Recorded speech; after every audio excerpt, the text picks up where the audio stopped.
இன்று 200 கோடிக்கும் அதிகமான மக்கள் அவருடைய பிறப்பைக் கொண்டாடுகிறார்கள். நாடுகள் அவருடைய இருப்பைக் கொண்டு காலத்தை கணக்கிடுகின்றன, கிறிஸ்துவுக்கு முன் மற்றும் கிறிஸ்துவுக்கு பின் என்று. ராஜாக்கள் தலைவணங்கினர். சாம்ராஜ்யங்கள் வீழ்ந்தன. வாழ்க்கைகள் மாற்றப்பட்டுள்ளன. எக்காலத்திலும் வாழ்ந்த மிகச் செல்வாக்கு மிக்க நபராகிய இயேசு கிறிஸ்துவின் கதையை நான் உங்களுக்குச் சொல்கிறேன். நமது கதை 2000 ஆண்டுகளுக்கு முன்பு தொடங்கவில்லை, அதற்கு 4000 ஆண்டுகளுக்கு முன்பே தொடங்குகிறது. ஆபிரகாமுக்கு கடவுள் ஒரு வாக்குறுதி அளித்தார், அதாவது அவருடைய சந்ததியினரால் எல்லா நாடுகளும் ஆசீர்வதிக்கப்படும் என்று. ஆயிரக்கணக்கான ஆண்டுகளாக தீர்க்கதரிசிகள் வரவிருக்கும் மேசியாவைப் பற்றிப் பேசினார்கள்.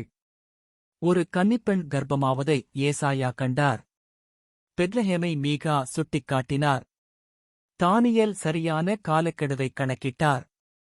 300க்கும் மேற்பட்ட தீர்க்கதரிசனங்கள் மனிதகுலத்தை மீட்கும் இரட்சகரைப் பற்றிய விரிவான சித்திரத்தை வரைந்தன. ஆனால் பின்னர் அமைதி நிலவியது. 400 ஆண்டுகளாக தீர்க்கதரிசிகள் இல்லை. தெய்வீக செய்திகள் இல்லை. இஸ்ரேல் கிரேக்க, பின்னர் ரோமானிய ஆக்கிரமிப்பின் கீழ் துன்பப்பட்டது. மக்கள் கதறினார்கள், எங்கள் மீட்பர் எங்கே? கடவுள் எங்களை மறந்துவிட்டாரா? உலகம் அதன் இருண்ட நிலையில் இருந்தது. வன்முறை, அடிமைத்தனம் மற்றும் ஒடுக்குமுறை ஆட்சி செய்தன. மனிதகுலத்திற்கு ஒரு ஹீரோ தேவைப்பட்டார். கடவுள் நினைத்து பார்க்க முடியாத மிக எதிர்பாராத வழியில் பதிலளிக்கப் போகிறார். நாசரேத் என்ற சிறிய, முக்கியத்துவமற்ற நகரத்தில் மேரி என்ற ஒரு டீனேஜ் பெண் வாழ்ந்து வந்தாள். அவள் ஜோசப் என்ற தாழ்மையான தச்சருக்கு நிச்சயிக்கப்பட்டிருந்தாள். ஒரு நாள் எல்லாம் மாறும் வரை அவளுடைய வாழ்க்கை சாதாரணமாகவும் குறிப்பிடத்தக்கதாக இல்லாமலும் இருந்தது. தேவதூதர் கேப்ரியல் அவள் முன் தோன்றி தெய்வீக ஒளியை வீசினார். அவர் சொன்னார், வாழ்த்துக்கள், கிருபை பெற்றவளே, கர்த்தர் உன்னுடனே இருக்கிறார். மேரி பயத்தில் நடுங்கினாள். ஆனால் கேப்ரியல் தொடர்ந்தார், பயப்பட வேண்டாம் மேரி. நீ கடவுளிடம் கிருபை பெற்றிருக்கிறாய். நீ கர்ப்பமாகி ஒரு மகனைப் பெற்றெடுப்பாய், அவருக்கு இயேசு என்று பெயரிடுவாய். அவர் பெரியவராயிருப்பார், உன்னதமானவரின் குமாரன் என்று அழைக்கப்படுவார். அவருடைய ராஜ்யத்திற்கு முடிவே இருக்காது. மேரியின் மனதில் கேள்விகள் ஓடின. இது எப்படி நடக்கும்? நான் ஒரு கன்னிப்பெண். நான் ஒருபோதும் ஒரு ஆணுடன் இருந்ததில்லை. அந்த தேவதூதர் மனித அறிவுக்கு எட்டாத வார்த்தைகளால் பதிலளித்தார். பரிசுத்த ஆவி உன்மேல் வரும், உன்னதமானவரின் சக்தி உன்மேல் நிழலிடும். ஆதலால் பிறக்கப் போகும் பரிசுத்தர் கடவுளுடைய குமாரன் என்று அழைக்கப்படுவார். கடவுளால் கூடாதது ஒன்றுமில்லை. அந்தத் தருணத்தில் மேரி ஒரு சாத்தியமற்ற தேர்வை எதிர்கொண்டாள். அதன் விளைவுகளை அவள் புரிந்து கொண்டாள். அவமானம், நிராகரிப்பு, யூத சட்டத்தின் கீழ் கல்லெறிந்து கொல்லப்படலாம். அவளது நிச்சயதார்த்தம் முறியடிக்கப்படலாம். அவளது குடும்பம் அவமானப்படுத்தப்படலாம். அவளது வாழ்க்கை அழைக்கப்படலாம். ஆனால் அசாதாரணமான நம்பிக்கையின் செயலாக அந்த டீனேஜ் பெண் நித்தியம் முழுவதும் எதிரொலிக்கும் வார்த்தைகளை பேசினாள். நான் ஆண்டவருடைய அடிமை. நீர் என்னைப் பற்றிச் சொன்னபடியே எனக்கு நடக்கட்டும். பரிசுத்த ஆவி இறங்கினார். வார்த்தை மாம்சமானது. கடவுள் மேரியின் கருப்பையில் நுழைந்தார். மேரி கர்ப்பமாக இருப்பதை ஜோசப் கண்டுபிடித்த போது அவருடைய உலகம் இடிந்து விழுந்தது. அவர் நேசித்த பெண் அவருடையது இல்லாத ஒரு குழந்தையைச் சுமந்து கொண்டிருந்தாள். மனம் உடைந்தாலும் இரக்கமுள்ள அவர் அமைதியாக அவர்களின் நிச்சயதார்த்தத்தை முடித்துக்கொள்ள முடிவு செய்தார்.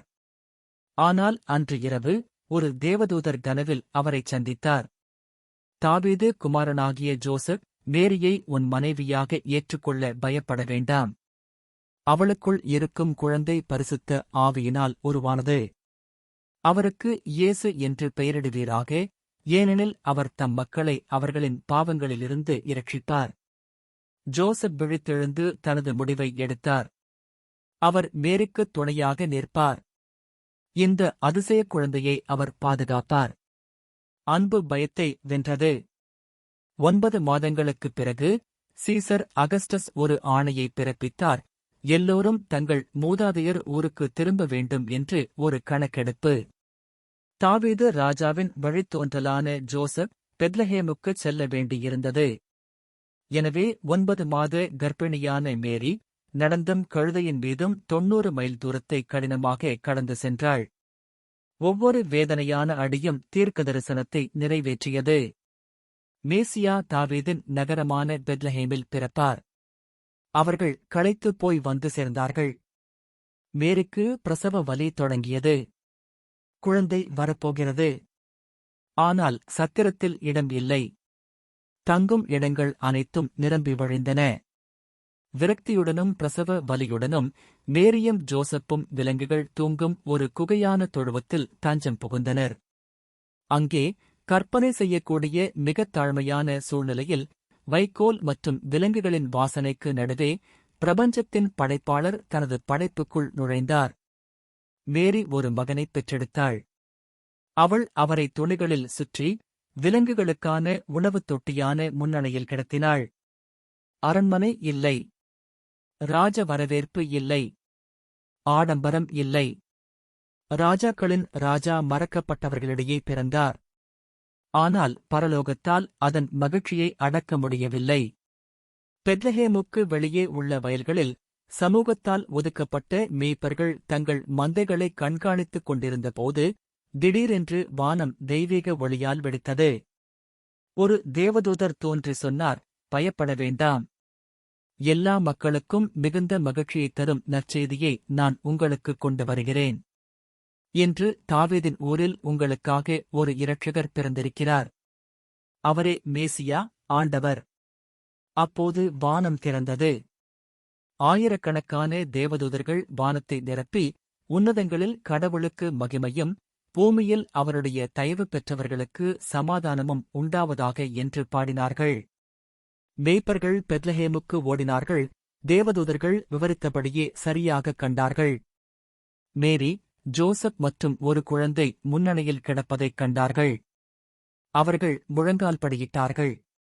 கடவுள் முதலில் தாழ்மையானவர்களிடம் வந்தார். இதற்கிடையில் கிழக்கிலிருந்து ஞானிகள் ஒரு அதிசய நட்சத்திரத்தை பின்தொடர்ந்தார்கள். அவர்கள் மாதக்கணக்கில் பயணம் செய்து தங்கம், தூபவர்க்கம் மற்றும் வெள்ளைப்போளம் ஆகிய பரிசுகளைக் கொண்டு வந்தார்கள். ஒரு ராஜாவுக்கும் ஒரு ஆசாரியருக்கும் இறக்க விதிக்கப்பட்ட ஒருவருக்கும் உரிய பரிசுகள் அவை. அவர்கள் குழந்தையை வணங்கினார்கள். பின்னர் கடவுள் கனவில் எச்சரித்த பிறகு வேறொரு வழியாக வீட்டிற்கு திரும்பினார்கள். ஒரு போட்டி ராஜாவைப் பற்றிய செய்தியால் அச்சுறுத்தப்பட்ட ஏரோது ராஜா பெத்லஹேமில் உள்ள அனைத்து ஆண் குழந்தைகளையும் படுகொலை செய்ய உத்தரவிட்டார். ஆனால் ஒரு தேவதூதர் ஜோசப்பை எச்சரித்தார். எழுந்திரு. குழந்தையையும் அவரது தாயையும் கூட்டிக் கொண்டு எகிப்துக்குத் தப்பிச் செல். இயேசுவின் உயிர் காப்பாற்றப்பட்டது. தீர்க்கதரிசனம் நிறைவேறியது. மேசியா தப்பினார். 30 ஆண்டுகளாக இயேசு மறைவான வாழ்க்கை வாழ்ந்தார்.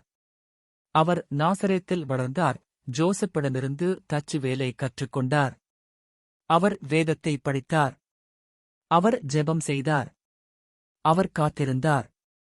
12 வயதில் அவர் தனது ஞானத்தால் ஆலய ஆசிரியர்களை வியக்க வைத்தார். ஆனால் பின்னர் மீண்டும் அமைதி. பைபிள் இந்த ஆண்டுகளைப் பற்றி நமக்கு குறைவாகவே சொல்கிறது. இயேசு ஒரு சாதாரண யூத மனிதராக வாழ்ந்தார். பசி, வேலை, குடும்பம், நட்பு மற்றும் சோதனைகளை அனுபவித்தார். மனிதனாக இருப்பது எப்படி என்று அவருக்குத் தெரியும், ஏனென்றால் அவர் அதை முழுமையாக வாழ்ந்தார். ஆனால் 30 வயதில் எல்லாம் மாறியது. அவருடைய உறவினர் யோவான் ஸ்நானகன் வனாந்தரத்தில் பிரசங்கித்துக் கொண்டிருந்தார். மனந்திரும்புங்கள், பரலோக ராஜ்யம் சமீபித்திருக்கிறது. ஞானஸ்நானம் பெற எல்லா இடங்களிலிருந்தும் மக்கள் வந்தார்கள். அப்போது இயேசு வந்தார். யோவான் தடுத்தார். நான் உம்மால் ஞானஸ்நானம் பெற வேண்டும், ஆனால் நீர் என்னிடம் வருகிறீரா? ஆனால் இயேசு வலியுறுத்தினார். அவர் தண்ணீரிலிருந்து எழுந்தபோது வானம் திறந்தது. பரிசுத்த ஆவி புறாவைப் போல இறங்கினார். பிதாவாகிய கடவுளின் குரல் இடி முழக்கமிட்டது. இவர் என்னுடைய நேசகுமாரன். இவரில் நான் பிரியமாயிருக்கிறேன். பணி தொடங்கியது. ஆவியானவரால் வனாந்தரத்திற்கு அழைத்துச் செல்லப்பட்ட இயேசு 40 பகல் மற்றும் இரவுகள் உபவாசம் இருந்தார். சாத்தான் சோதனைகளுடன் வந்தான். அதிகாரம், மகிமை, உடனடி திருப்தி. ஆனால் இயேசு ஒவ்வொரு தாக்குதலையும் வேதத்தாலும் கீழ்ப்படிதலால் தோற்கடித்தார். பின்னர் அவர் வெளிவந்து தனது ஊழியத்தைத் தொடங்கினார். காலம் நிறைவேறிவிட்டது என்று அவர் அறிவித்தார். தேவனுடைய ராஜ்யம் சமீபித்திருக்கிறது. மனந்திரும்பி நற்செய்தியை விசுவாசியுங்கள். அவர் 12 சாதாரண மனிதர்களை, மீனவர்கள், ஒரு வரி வசூலிப்பவர், சாதாரண தொழிலாளர்களை தனது சீடர்களாக அழைத்தார். ஒன்றாக அவர்கள் கலிலேயா, யூதேயா மற்றும் சமாரியாவின் புழுதி படிந்த சாலைகளில் நடந்தார்கள். இயேசு சென்ற இடமெல்லாம் சாத்தியமற்றது உண்மையானது. குருடர்கள் பார்வை பெற்றார்கள். பிறவியிலேயே குருடரான ஒருவரால் திடீரென்று பார்க்க முடிந்தது. செவிடர்கள் கேட்டார்கள். ஒலியை அறியாத காதுகள் திறந்தன. முடவர்கள் நடந்தார்கள். பக்கவாதக்காரர்கள் தங்கள் படுக்கைகளை எடுத்துக்கொண்டு வீட்டிற்கு ஓடினார்கள். குஷ்டரோகிகள் சுத்தமானார்கள். அழுகிய சதையுடன் ஒதுக்கப்பட்டவர்கள் மீண்டும் முழுமையானார்கள். பேய்கள் ஓடின. தீய ஆவிகள் அலறிக்கொண்டு அவருடைய கட்டளைக்கு கீழ்ப்படிந்து வெளியேறின. இறந்தவர்கள் உயிர்ப்பிக்கப்பட்டார்கள். ஒரு விதவையின் மகன் சவப்பெட்டியில் எழுந்து உட்கார்ந்தான். எவீருவின் மகள் கண்களைத் திறந்தாள். லாசரு 4 நாட்கள் இறந்த பிறகு தனது கல்லறையிலிருந்து வெளியே நடந்தான். அவர் 5 அப்பங்களையும் 2 மீன்களையும் கொண்டு 5000 பேருக்கு உணவளித்தார். பின்னர் 4000 பேருக்கு அதை மீண்டும் செய்தார். அவர் தண்ணீரின் மேல் நடந்தார். அவர் ஒரு வார்த்தையால் பொங்கி எழும் புயல்களை அடக்கினார். அவர் தண்ணீரை திராட்சரசமாக மாற்றினார். இயற்கையே அவருக்கு கீழ்ப்படிந்தது.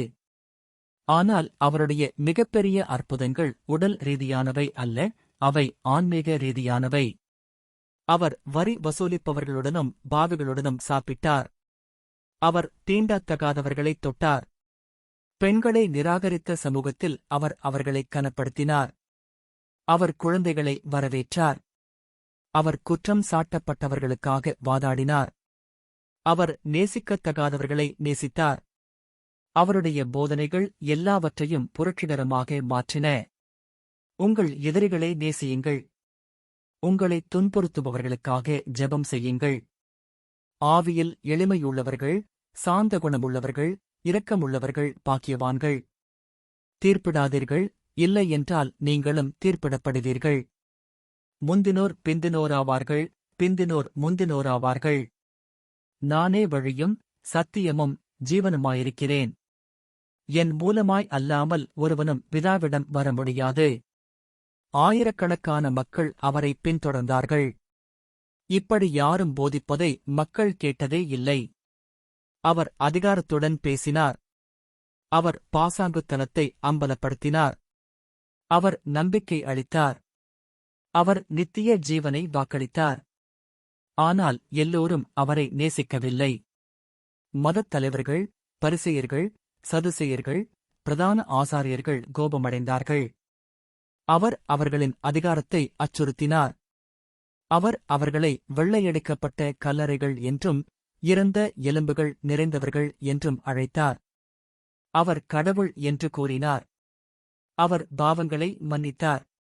அவர் கருணை காட்ட அவர்கள் உருவாக்கிய மனித விதிகளை மீறினார். அவர்கள் அவரை கொல்ல சதி செய்யத் தொடங்கினார்கள். தனது ஊழியத்தின் 3 ஆண்டுகளில் இயேசு எருசலேமை நோக்கி தன் முகத்தை திருப்பினார். தனக்கு என்ன காத்திருக்கிறது என்பதை அவர் அறிந்திருந்தார். காட்டிக் கொடுப்பு, சித்திரவதை, மரணம். அவருடைய சீடர்களுக்கு புரியவில்லை, ஆனால் அவர் அவர்களிடம் தெளிவாகச் சொன்னார். மனுஷகுமாரன் பல பாடுகள் படவும், மூப்பராலும் பிரதான ஆசாரியராலும் நிராகரிக்கப்படவும், கொல்லப்படவும், 3ஆம் நாளில் உயிர்த்தெழவும் வேண்டும். அவர் ஒரு கழுதையின் மேல் எருசலேமுக்குள் நுழைந்தபோது கூட்டம் பனை ஓலைகளை அசைத்து, ஓசன்னா, கர்த்தருடைய நாமத்தினால் வருகிறவர் ஆசீர்வதிக்கப்பட்டவர் என்று கத்தினார்கள். ரோமை தூக்கி எறிய ஒரு வெற்றியாளராக வரும் ராஜாவை அவர்கள் எதிர்பார்த்தார்கள். அவர் அதைவிட பெரிய ஒன்றை வெல்ல வந்தார் என்பதை அவர்கள் புரிந்து கொள்ளவில்லை. பாவம் மற்றும் மரணத்தை. இயேசு தனது கடைசி வாரத்தை ஆலயத்தில் போதிப்பதிலும் ஊழலை அம்பலப்படுத்துவதிலும் தனது சீடர்களை தயார்படுத்துவதிலும் செலவிட்டார். பின்னர் வியாழன் இரவு வந்தது, கடைசி இரவு உணவு விருந்து. தனது 12 சீடர்களுடன் கூடி இயேசு அப்பத்தைப் பிட்டார். இது உங்களுக்காக கொடுக்கப்படுகிற என்னுடைய சரீரம் என்றார். அவர் திராட்சரசத்தை ஊற்றினார். இது பாவ மன்னிப்புக்காக அநேகருக்காக சிந்தப்படுகிற என்னுடைய உடன்படிக்கையின் இரத்தம் என்றார். அவர் அவர்களின் கால்களைக் கழுவினார். எஜமானர் ஒரு ஊழியராக மாறினார். பின்னர் அவர் நினைத்துப் பார்க்க முடியாத ஒன்றை வெளிப்படுத்தினார். உங்களில் ஒருவன் என்னைக் காட்டிக் கொடுப்பான். 12 பேரில் ஒருவரான யூதாஸ் காரியோத்து ஏற்கனவே ஒரு ஒப்பந்தம் செய்திருந்தான். இயேசுவை அதிகாரிகளிடம் ஒப்படைக்க 30 வெள்ளிக்காசுகள். இராப்ப முடிந்ததும் இயேசு ஜெபிக்க கெத்செமனே தோட்டத்திற்குச் சென்றார். அவருடைய ஆத்துமா துக்கத்தால் நிறைந்திருந்தது. அவர் தரையில் விழுந்து இரத்தம் போன்ற வியர்வை சிந்த, பிதாவே, கூடுமானால் இந்த பாத்திரம் என்னை விட்டு நீங்கட்டும். ஆயினும் என் சித்தப்படியல்ல, உம்முடைய சித்தப்படியே ஆகட்டும் என்று கதறினார். பின்னர் தீப்பந்தங்கள் வந்தன. வீரர்கள், கும்பல். யூதாஸ் நெருங்கி வந்து இயேசுவை முத்தமிட்டான். அது காட்டிக் கொடுப்பின் அடையாளம். பேதுரு ஒரு வாளை உருவி வெட்டினான். ஆனால் இயேசு காயமடைந்த மனிதனை குணப்படுத்தினார். உன் வாளை உறையில் போடு. பீதா எனக்குக் கொடுத்த பாத்திரத்தில் நான் பானம் பண்ண வேண்டாமோ? அவர்கள் அவரை கைது செய்தார்கள். அவருடைய சீடர்கள் பயத்தில் ஓடிப்போனார்கள். பேதுரு தூரத்திலிருந்து பின்தொடர்ந்தான். ஆனால் இயேசு முன்னறிவித்தபடியே சேவல் கூவுவதற்கு முன் 3 முறை இயேசுவை அறியேன் என்று மறுதலித்தான். இயேசுவை யூத உயர் சபையான சனகரிப் முன் இழுத்துச் சென்றார்கள். அவர் மீது தெய்வ நிந்தனை குற்றம் சாட்டினார்கள். பிரதான ஆசாரியர் கேட்டார், நீ மேசியாவா, கடவுளுடைய குமாரனா? இயேசு பதிலளித்தார், நான் அவர்தான். மனுஷகுமாரன் சர்வவல்லவருடைய வலது பாரிசத்தில் வீற்றிருப்பதையும் வானத்தின் மேகங்கள் மேல் வருவதையும் நீங்கள் காண்பீர்கள். அவர்கள் தங்கள் ஆடைகளைக் கிழித்துக் கொண்டு அவருக்கு மரண தண்டனை விதித்தார்கள். ஆனால் ரோமானிய சட்டத்தின் கீழ் அவர்களால் அவரை கொல்ல முடியாது. எனவே அவர்கள் அவரை ரோமானிய ஆளுநரான பொந்தியு பிலாத்துவிடம் கொண்டு வந்தார்கள். பிலாத்து அவரிடம் விசாரித்தார், நீ யூதர்களின் ராஜாவா? இயேசு பதிலளித்தார், என் ராஜ்யம் இந்த உலகத்தைச் சார்ந்தது அல்ல. பிலாத்து அவரிடம் எந்தக் குற்றத்தையும் காணவில்லை. அவர் இயேசுவை விடுவிக்க முயன்றார். பரபாஸ் என்ற கொலைகாரனையோ அல்லது இயேசுவையோ விடுவிக்க கூட்டத்திற்கு ஒரு வாய்ப்பை வழங்கினார். ஆனால் மதத் தலைவர்கள் கூட்டத்தை தூண்டிவிட்டார்கள். அவரைச் சிலுவையில் அறையும், அவரைச் சிலுவையில் அறையும். பிலாத்து தன் கைகளைக் கழுவி தான் குற்றமற்றவன் என்று அறிவித்து பின்னர் இயேசுவை சிலுவையில் அறைய ஒப்புக் கொடுத்தார். ரோமானிய வீரர்கள் அவருடைய ஆடைகளைக் கழற்றினார்கள். அவர்கள் எலும்பு மற்றும் உலோகம் பதிக்கப்பட்ட சாட்டைகளால் அவரை அடித்தார்கள். அவருடைய முதுகை கிழித்தார்கள். அவர்கள் அவருக்கு ஊதா நிற அங்கியையும் முட்செடியால் பின்னப்பட்டு கிரீடத்தையும் தலையில் வைத்து அவரை பரியாசம் பண்ணினார்கள். அவர்கள் அவர் மேல் துப்பி அவரை அடித்தார்கள். பின்னர் அவர்கள் எருசலேமின் தெருக்களில் அவருடைய சிலுவையை அவரே சுமந்து செல்லும்படி கட்டாயப்படுத்தினார்கள். இரத்தம் வெளியேறியதால் பலவீனமடைந்த அவர் கீழே விழுந்தார். சீமோன் என்ற ஒரு மனிதர் அவருக்காக அதைச் சுமக்க வேண்டிய கட்டாயம் ஏற்பட்டது. அவர்கள் கபாலஸ்தலம் என்று அழைக்கப்படும் கொல்கொதாவை அடைந்தார்கள். வெள்ளிக்கிழமை காலை 9 மணிக்கு அவர்கள் இயேசுவைச் சிலுவையில் அறைந்தார்கள். அவருடைய மணிக்கட்டுகளிலும் கால்களிலும் ஆணிகள். அவர்கள் சிலுவையைத் தூக்கி ஒரு சிக்னிங் சத்தத்துடன் தரையில் இறக்கினார்கள். இயேசு தன்னை தண்டித்தவர்களைப் பார்த்து ஜெபித்தார், பிதாவே, இவர்களுக்கு மன்னியும், தாங்கள் செய்கிறது இன்னதென்று அறியாதிருக்கிறார்களே.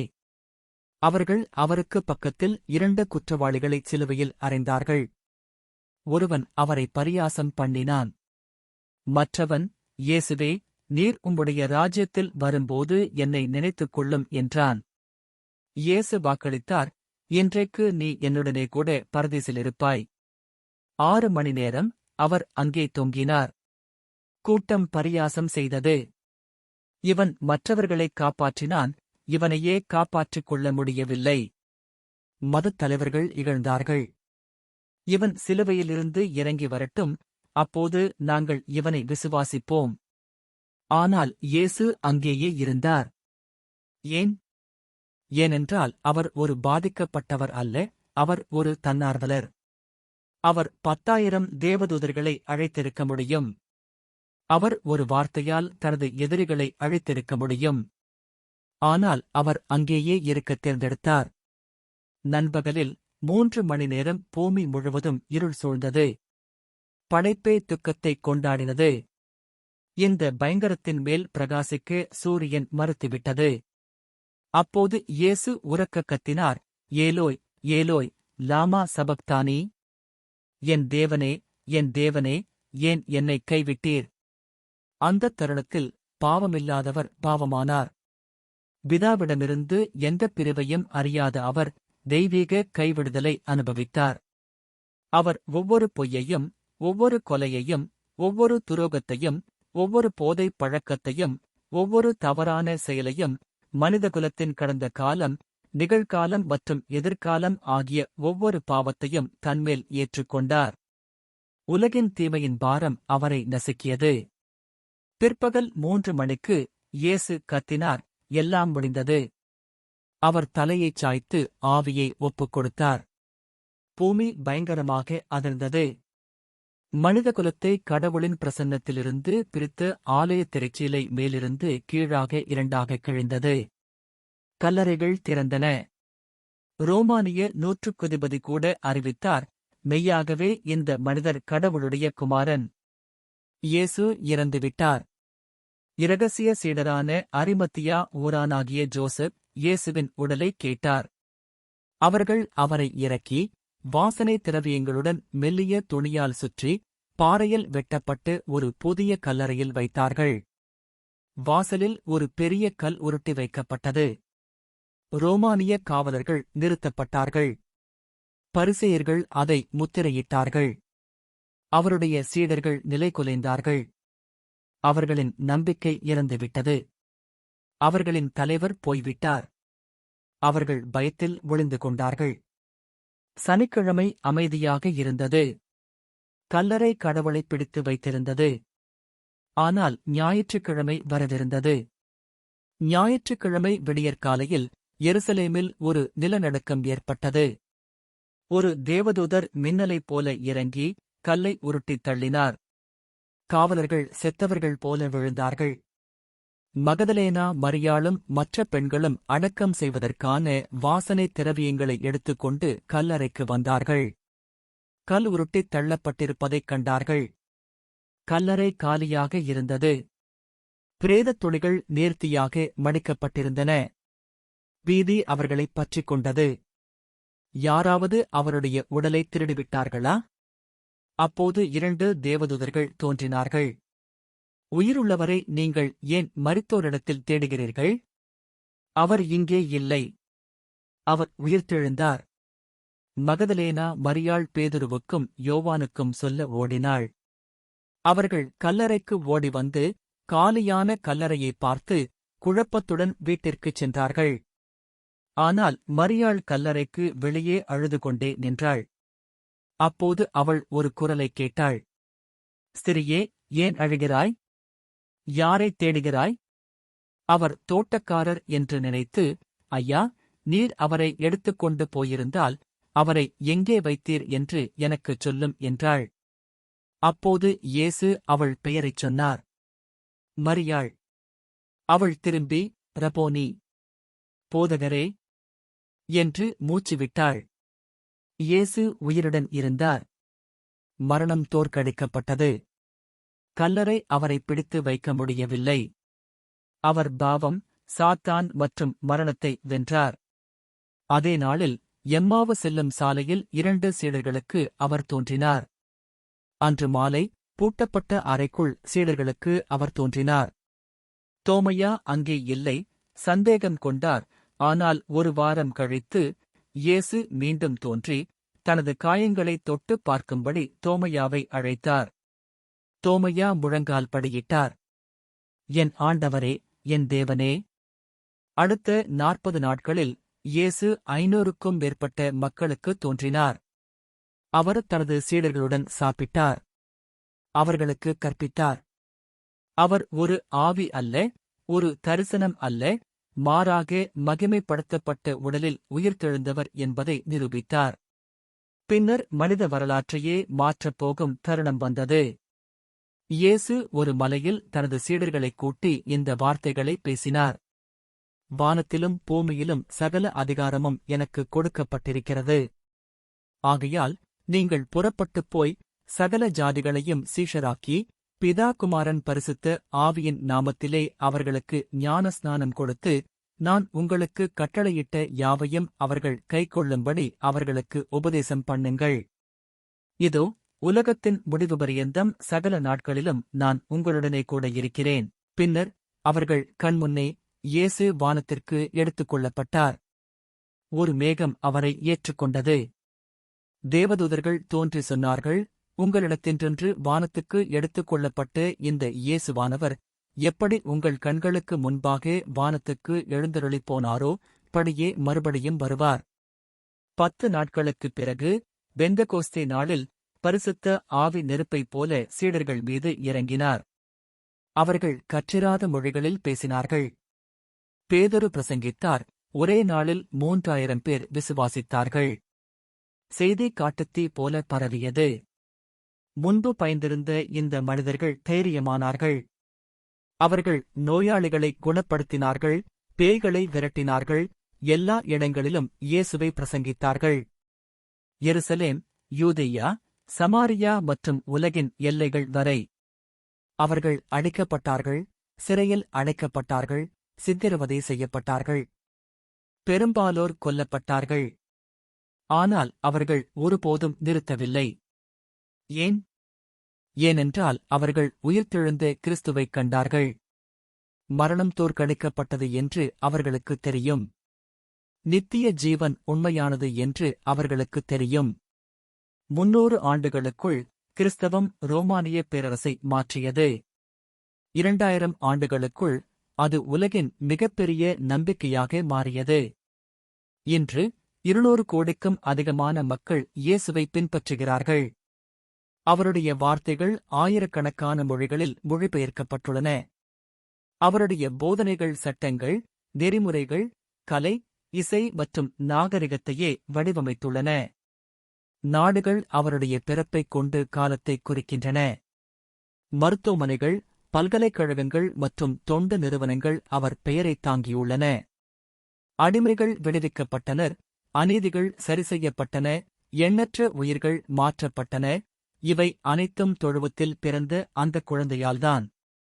இந்த கிறிஸ்துமஸ் நாளில் நீங்கள் குடும்பத்துடன் கொண்டாடி பரிசுகளை பரிமாறிக்கொள்ளும்போது இந்த நாள் உண்மையில் எதை குறிக்கிறது என்பதை நினைவில் கொள்ளுங்கள். இதன் பொருள் என்னவென்றால், கடவுள் உங்களை மிகவும் நேசித்தார். அவர் ஒரு தீர்வை தூரத்திலிருந்து அனுப்பவில்லை. அவரே தீர்வாக மாறினார். அவர் நமது வேதனையில் நுழைந்தார். அவர் நமது துன்பத்தை அனுபவித்தார். அவர் நமது மரணத்தை ஏற்றுக்கொண்டார். நாம் என்றென்றும் வாழும்படி அவர் மீண்டும் உயிர்த்தெழுந்தார். கல்லறை காலியாக உள்ளது. இயேசு உயிருடன் இருக்கிறார். அவருடைய அழைப்பு இப்போதும் அப்படியே இருக்கிறது. வருத்தப்பட்டு பாரஞ்சுமக்கிறவர்களே, நீங்கள் எல்லாரும் என்னிடத்தில் வாருங்கள், நான் உங்களுக்கு இளைப்பாறுதல் தருவேன். எக்காலத்திலும் சொல்லப்பட்ட மிகப்பெரிய காதல் கதை வெறும் வரலாறு மட்டுமல்ல, அது இன்று, இப்போது உங்களுக்கு விடுக்கப்பட்ட அழைப்பு. நீங்கள் அதை ஏற்றுக்கொள்வீர்களா? கிறிஸ்துமஸ் வாழ்த்துக்கள்.